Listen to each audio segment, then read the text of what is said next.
Every gardener has their favorite soil tricks, but which really works best? For years, I heard people praise two amendments: cardboard and biochar. Cardboard is cheap, smothers weeds, and feeds soil life as it breaks down. Biochar, a special charcoal, improves soil structure and lasts for centuries. I'd used both, but never side by side. So, I set up a backyard experiment to see which one truly made a difference. Cardboard is accessible. Just lay it down, block weeds, and let it feed worms and fungi as it decomposes. Biochar is made by heating organic material in low oxygen, creating a porous sponge that holds water and nutrients. My question: which would give me healthier plants and a bigger harvest in one season? Cardboard feeds soil life. Biochar builds a better home for it. I was ready to get my hands dirty and find out which soil amendment would win in my garden beds. The stage was set for a showdown. Would the classic budget-friendly cardboard win, or would the high-tech, long-lasting biochar take the crown? It was time to put garden wisdom to the test. Let's see what really happens when these two soil titans go head-to-head.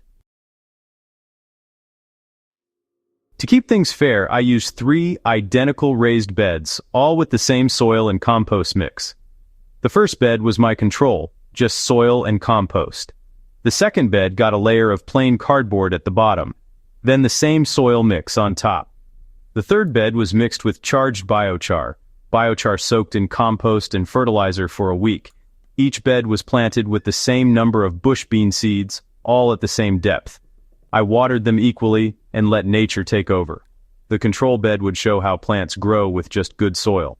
The cardboard bed would test if a simple, free amendment could boost growth. The biochar bed would reveal if a high-performance additive made a real difference. My job: observe, take notes, and let the results speak for themselves. 3 beds, 3 approaches. Let the experiment begin. Which method would come out on top? The setup was simple, but the results could change how I garden forever.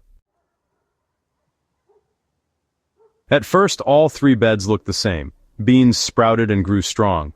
But after a hot week, I noticed differences in soil moisture. The control bed dried out fastest. The cardboard bed stayed moist, but the biochar bed held water best. By week 4, the biochar plants were taller and greener. The cardboard bed was full of earthworms feasting on the decomposing layer. The biochar bed had fewer worms, but lots of white fungal threads, mycelium. At week 6, I checked the roots. Control roots were average. Cardboard roots spread out above the cardboard, but biochar roots were dense and deep, weaving through the soil. The cardboard bed became a haven for worms and decomposers. The biochar bed was all about plant performance, resilient, vigorous, and thriving. 2 different underground worlds were forming. One bustling with life, the other a nutrient superhighway for roots. The differences were clear, and the real test was just beginning. Which ecosystem would deliver the best harvest? The answer was just weeks away. Harvest time revealed the truth. The control bed gave a solid expected yield. The cardboard bed produced about 15% more beans, with richer soil and plenty of worms.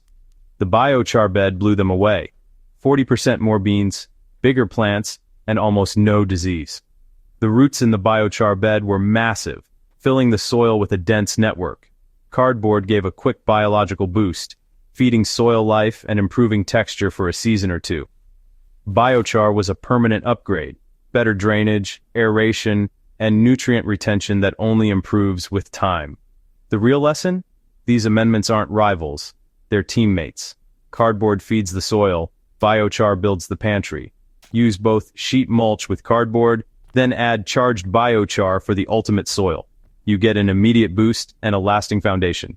That's how you create epic, thriving garden beds.